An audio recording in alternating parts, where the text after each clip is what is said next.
எப்ப உன் மேல சந்தேகம் போச்சு மறுபடியும் வரத்துக்கு என அவளும் பதிலுக்கு கேட்க, ஷிவானி உனக்கு போன் பண்ணி அந்த போட்டோவை எப்ப எடுத்தது, எங்க எடுத்தது, எதனால எடுத்ததுன்னு சொல்லியிருப்பா. திரும்பவும் அதை பத்தி பேசி பிரச்சனை பண்ணாத என்று அவன் கூற, சிரித்துக்கொண்டே கண்ணாடி பக்கம் திரும்பிய வேதிகா, அதெல்லாம் அவ சொன்னா, அதுக்காக உன்னை நம்ப முடியாது. நீ ஏன் இப்பெல்லாம் நைட் லேட்டா வர? உனக்கு ஈவினிங் ஆபீஸ் முடிஞ்சிடும் இல்ல, ஆனா வீட்டுக்கு வரதுக்கு லேட் ஆகுது. சில நாள் வரவே மாட்ற, கேட்டா ஏதாவது காரணம் சொல்ற.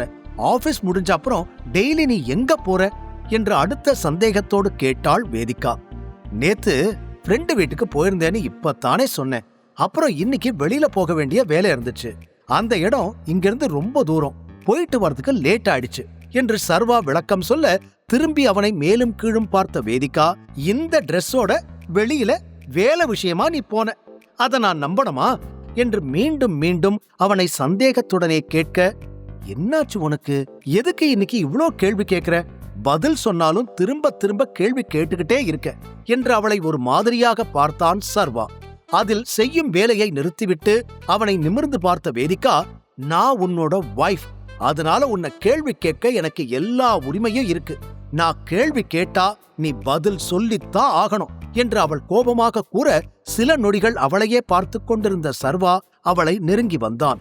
ஏய், என்ன பண்ற என்று அவள் கேட்டு முடிப்பதற்குள் அவள் கைகளை பிடித்து தன் பக்கம் இழுத்தவன் நொடியும் தாமதிக்காது அவள் இதழோடு தன் இதழ்களை பொருத்தி முத்தமிட ஆரம்பித்திருக்க, வேதிகா அதிர்ந்து போனாள்.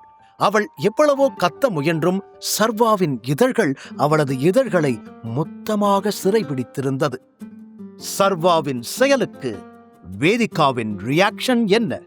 சர்வா தன்னிடம் நடந்து கொண்ட விதத்தை பற்றி அம்பிகாவிடம் கூறுவாளா? வேதிகாவின் பிறந்த நாளுக்கு சர்வா என்ன செய்ய போகிறான்? சர்வா திடீரென முத்தமிடுவான் என வேதிகா சிறிதும் எதிர்பார்க்கவில்லை. அவள் அதிர்ச்சியோடு நிற்க, சர்வா முத்தத்தை தொடர்ந்து கொண்டே சென்றான். சில நொடிகளில் அவனை தன்னிடமிருந்து தள்ளிவிட்டாள் வேதிகா. சர்வாவுமே அவளை விட்டு விலகிவிட, கோபத்தில் முகம் சிவக்க அவனை முறைத்து பார்த்தவள், எவ்வளோ தைரியம் இருந்தா இப்படி பண்ணுவ?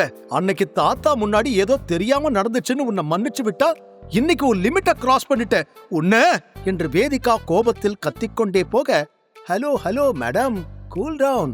நீதானே சொன்ன வைஃபா கேள்வி கேட்க உனக்கு எல்லா ரைட்ஸும் இருக்குன்னு. அப்போ எனக்கும் ஹஸ்பண்டா உனக்கு கிஸ் கொடுக்க எல்லா உரிமையும் இருக்கு, அதான் பண்ண என்று அவன் சிரித்துக் கொண்டே சொல்ல, வேதிகாவிற்கு இன்னும் கோபம் அதிகமானது. ஹலோ, நான் சொன்னதும் நீ பண்ணதும் ஒன்னா என்று விரல் நீட்டி கோபமாக கத்தியவள், நீ யாருன்னு முதல்ல கண்ணாடியில பாரு, அதுக்கப்புறம் என் பக்கத்துல வா. இவ்ளோ கேவலமான டிரெஸ், அதுவும் கிட்ட வந்தாலே வேர்வ ஸ்மெல்லு, என்னோட ஸ்டாண்டர்ட் என்னன்னு தெரியுமா உனக்கு? நீ எல்லாம் என்ன தொடலாமா என்று வேண்டுமென்றே சர்வாவை இழிவுபடுத்துவதற்காக அவள் பேசிக்கொண்டே சென்றாள். அவன் அதை கேட்டு கோபப்படுவான் என்று நினைத்திருக்க அவன் சிரிக்க ஆரம்பித்தான். அப்படி என்ன உன்னோட ஸ்டாண்டர்ட்? கொஞ்சம் விளக்கமா சொல்றியா? அந்த ஸ்டாண்டர்ட் அந்த வீணா போன பிரவீனுக்கு ஈக்குவலா இருக்குமா? உன் அம்மா சொன்னாங்க கம்பெனி திரும்ப உன் கைக்கு வந்துருச்சுன்னு. அப்படி பார்த்தா இப்ப அந்த பிரவீனும் உன்னோட லெவலுக்கு ஈக்குவலா வரமாட்டான். நீ சொல்றத பார்த்தா நீ பிசினஸ்ல மேல போக போக அதுக்கு ஏத்த மாதிரி பையனையும் மாத்திக்கிட்டே இருக்கணும். ஒரு நாள் நீ ரொம்ப பெரிய உச்சத்துக்கு போயிட்டா, அப்ப யார் உன் ஸ்டாண்டர்டுக்கு ஈக்குவலான பையன்? டைகரா? அவன் மட்டும்தான் மிச்சம் இருப்பான். அவனை கல்யாணம் பண்ணிக்க போறியா? எரிச்சலோடு அவனை பார்த்த வேதிகா, பண்ற தப்பெல்லாம் பண்ணிட்டு திமிரா வேற பேசுறியா? இத நான் சும்மா விட மாட்டேன். இப்பவே இத நான் தாத்தா கிட்ட சொல்லப்போ என்று சொன்னவள் அப்படியே பேச்சை நிறுத்த, அதற்கான காரணம் அறிந்து சிரித்த சர்வா, போய் உன் தாத்தா கிட்ட சொல்லு. தாத்தா, நாளைக்கு தான் என்னோட பர்த்டே, அதுக்குள்ள என் புருஷன் எனக்கு கிஃப்ட் கொடுத்துட்டான்னு போய் சொல்லு போ என்று மேலும் அவன் சிரிக்க, தன்னால் எதுவும் செய்ய முடியவில்லை என்பதே வேதிகாவின் கோபத்தை அதிகரித்தது. Shut up! இதுக்கு மேல ஒரு வார்த்தை பேசின உன்னை இங்கேயே கொன்னுடுவேன் என்று அவனை மிரட்டினாள்.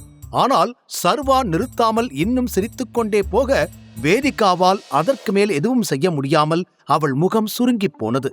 அதை கவனித்த சர்வா தன் சிரிப்பை அடக்கிக் கொண்டவன், சரி சிரிக்கல. நாளைக்கு என்ன பிளான்? அந்த லேம்ப் போஸ்ட் கூட வெளியே போக போறியா? ஐ மீன் அந்த பிரவீன் கூட என்று பேச்சை மாற்ற, ஆமா அவன் கூட தான் வெளியே போக போறேன். நாளைக்கு என்னோட பர்த்டே, எனக்கு பிடிச்ச மாதிரி நான் என்ன வேணாலும் பண்ணுவேன் என்று வேண்டுமெனவே கூறிட இப்போது எரிச்சலாவது சர்வாவின் முறை. இங்க பாரு, நீதானே நேத்து உனக்கும் அவனுக்கும் எந்த சம்பந்தமும் இல்லைன்னு சொன்ன. அப்புறம் அவன் கூட எதுக்கு வெளியே போகணும்? பணக்காரங்க எல்லாம் சொன்ன வார்த்தையை காப்பாத்தணுங்கிற கொள்கையை பின்பற்ற மாட்டீங்களா? இஷ்டத்துக்கு என்ன வேணாலும் பண்ணுவீங்களா என்று கோபமாக கேட்டான். அப்படித்தான் போவேன், உன்னால என்ன பண்ண முடியும் என்று அவன் கோபப்படுவதை புரிந்து கொண்டு அதை அதிகப்படுத்துவதற்காக சொன்னாள் வேதிகா. அப்புறம் எதுக்கு மாத்தி மாத்தி பேசிக்கிட்டு இருக்க என்றான் சர்வா. ஆமா, அப்படித்தான் பேசுவேன். நாம 2 பேரும் பிடிச்சு ஒன்னும் கல்யாணம் பண்ணிக்கல, நாம பிரியத்தானே போறோம். அப்புறம் எதுக்கு நீ என்ன கேள்வி கேட்கிற என்று பேசிய வேதிகா சர்வாவின் கண்களுக்கு புதிதாக தெரிந்தாள். நல்லா இருக்கே நீ பேசுறது, இப்ப எப்படி தெளிவா பேசுற நீ? எதுக்கு நேத்து என்ன ஆபீஸ்க்கு வர சொல்லி அவ்வளோ கேள்வி கேட்டு என் கூட சண்டை போட்ட? இதுல எமோஷனல் டிராமா வேற. தேவையில்லாம எனக்கு தான் டைம் வேஸ்ட். அதுவும் தெளிவா நான் எங்க போனேன், எதுக்காக போனேன்னு சொன்னதுக்கு அப்புறமும் நீ அதை புரிஞ்சுக்காம சண்டை போட்டுக்கிட்டே இருந்த. இப்போ அந்த பிரவீனை பத்தி கேள்வி கேட்டா நான் என்ன வேணாலும் பண்ணுவேன், உனக்கு என்னன்னு கேள்வி கேட்கிறேன் என்று சர்வா பேசிக் கொண்டிருக்க அவன் அருகில் வந்து தோள் மீது கை வைத்த வேதிகா, இப்ப எதுக்கு இவ்வளோ டென்ஷன் ஆகுற? நீயும் நானும் ஈக்குவல் கிடையாது. நான் வேதிகா A&M கம்பெனியோட owner and you are nothing என்று பேசியவளை அமைதியாக பார்த்தான் சர்வா. சில நிமிடம் தயங்கிய வேதிகா பின் தன்னை நிலைப்படுத்திக் கொண்டு பேசினாள். ஒரு விதத்துல நான் பிரவீனை கல்யாணம் பண்ணிக்கிட்டா அது எனக்கு தான் நல்லது. அவனுக்கு உன்னை பத்தி நல்லா தெரியும். வேற யாரையாவது கல்யாணம் பண்ணிக்கிட்டா நான் உன்னோட முன்னாள் மனைவின்னு தானே சொல்லுவாங்க.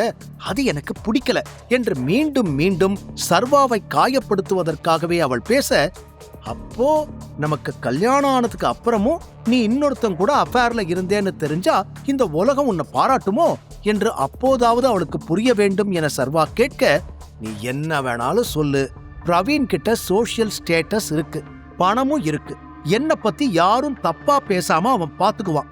இன்னும் சொல்ல போனா அவன் ரொம்ப நல்லவன் என்று சொன்னாள் வேதிகா. அப்படியா? அந்த ரொம்ப நல்லவன் கொஞ்ச நேரத்துக்கு முன்னாடி கேட் கிட்ட வச்சு என்ன மிரட்டிட்டு போனான். உங்க ஊர்ல இப்படி அடுத்தவங்களை மிரட்டுறவன் தான் நல்லவனா? இதுக்கு பேரு பொறுக்கித்தனம் இல்லையா என்று பிரவீனின் உண்மையான ரூபத்தை வேதிகாவிற்கு காட்ட நினைத்தான் சர்வா. பிரவீனை பற்றி நன்றாக தெரிந்திருந்தாலும் அதுக்கு இப்ப என்ன பண்ணணும்? அவன் உன்னை எதுக்கு மிரட்டி இருப்பான்? என் வாழ்க்கையில இருந்து உன்னை போக சொல்லித்தான் மிரட்டி இருப்பான். அத நானே பண்ணுவேனே, இதுல அவன் மேல தப்பு சொல்றதுக்கு என்ன இருக்கு? நீதான் தேவையில்லாம இந்த விஷயத்த காம்ப்ளிகேட் பண்ணிக்கிற. நாம 2 பேரும் பிரியணும்னு ஏற்கனவே முடிவெடுத்தாச்சு. அதுக்கும் பிரவீனுக்கும் எந்த சம்பந்தமும் இல்ல என்று அவள் விளக்கம் கொடுக்க சர்வா பதிலே பேசவில்லை. இந்த திருமணத்தை முறித்துக்கொள்ள அவனுக்கு சிறிதும் விருப்பமில்லை. குறைந்தபட்சம் ஆபீஸில் இருக்கும் ஸ்பையை கண்டுபிடித்து தனது டைகர் அந்தஸ்தை மீண்டும் பெறும் வரையாவது இந்த வாழ்க்கை தனக்கு வேண்டும் என நினைத்தவன் மேலும் வாக்குவாதத்தை வளர்க்காமல், சரி தேவையில்லாம பேச வேண்டாம், உனக்கு நாளைக்கு வெளியில போகணும்னா நான் உன்னை கூட்டிட்டு போறேன், உன் பர்த்டேக்கு என்னோட ட்ரீட் என்று மென்மையாக அவளிடம் கூற அவனை பார்த்து சிரித்தவள், இப்ப எதுக்கு நீ தேவையில்லாம காமெடி பண்ணிக்கிட்டு இருக்க என்று கேட்டாள். நான் சீரியஸா தான் சொல்றேன் என சர்வா சொன்னதும் பெருமூச்சுடன், இங்க பாரு, வெளிய போறதுனா ரெஸ்டாரண்ட்டுக்கு போய் சாப்பிடுறது மட்டும் கிடையாது, கிஃப்ட் வாங்கி தரணும், எனக்கு பிடிச்ச எல்லாமே செய்யணும், அப்புறம் உன்னோட லெவலுக்கு நீ சொல்ற நல்ல ரெஸ்டாரண்ட் எனக்கும் நல்ல ரெஸ்டாரண்டா இருக்கும்னு சொல்ல முடியாது என்று அவள் சொல்லிவிட இதற்கு மேல் பேச சர்வாவிற்கு விருப்பமில்லை. இவன் நல்லவளா கெட்டவளா, என்னால இவளை புரிஞ்சுக்கவே முடியலையே என்று மனதில் நினைத்த சர்வா பேசக்கூடாது எனதான் நினைத்தான். இருந்தும் உனக்கு எந்த மாதிரி ரெஸ்டாரண்ட்டுக்கு போகணும் என்று கேட்டான். அட்லீஸ்ட் 5 ஸ்டார் ஹோட்டலுக்காச்சும் என்ன கூட்டிட்டு போகணும். பிரவீன் கூட போனா அதை விட பெரிய ஹோட்டலுக்கு கூட என்ன கூட்டிட்டு போவான். Like tiger group of restaurants இருக்குல்ல, அங்க கூட அவனால என்ன கூட்டிட்டு போக முடியும் என்று அவள் சொல்ல, தன்னையும் மீறி என்னோட ரெஸ்டாரண்ட்டுக்கு போகணுமா என்றான் சர்வா. அவனது வார்த்தைகளில் அதிர்ந்த வேதிகா, இப்ப என்ன சொன்ன என்று கேட்க சட்டென, நான் என்ன சொன்னேன், ஒன்னும் சொல்லலையே என்று சமாளித்தான். இல்லையே, ஏதோ உன்னோட ஹோட்டல்னு சொன்ன என்று வேதிகா சந்தேகமாக கேட்க, என்ன பேசுற நீ டைகரோட ரெஸ்டாரண்ட்னு சொன்ன, அதை எப்படி என்னோட ரெஸ்டாரண்ட்னு நான் சொல்லுவேன்? டைகர் எங்க, நான் எங்க? கரெக்ட், உனக்கே உன்னோட லெவல் என்னன்னு தெரிஞ்சிருக்கு. அது வரைக்கும் எனக்கு சந்தோஷம் என்று மீண்டும் திமிராக பேசினாள் வேதிகா. என்னோட லெவலை பத்தியா பேசுற என்று மனதில் நினைத்த சர்வாவிற்கு தன்னுடைய உண்மையான நிலை என்ன என்று அவளுக்கு காட்ட மனம் துடித்தது. இருந்தும் கட்டுப்படுத்திக் கொண்டு, உனக்கு நாளைக்கு பெரிய ரெஸ்டாரண்ட்டுக்கு போகணும்னாலும் சரி, இல்ல எக்ஸ்பென்சிவான ஜுவல்லரி வாங்கணும்னாலும் சரி, அதுக்கு நான் ரெடி.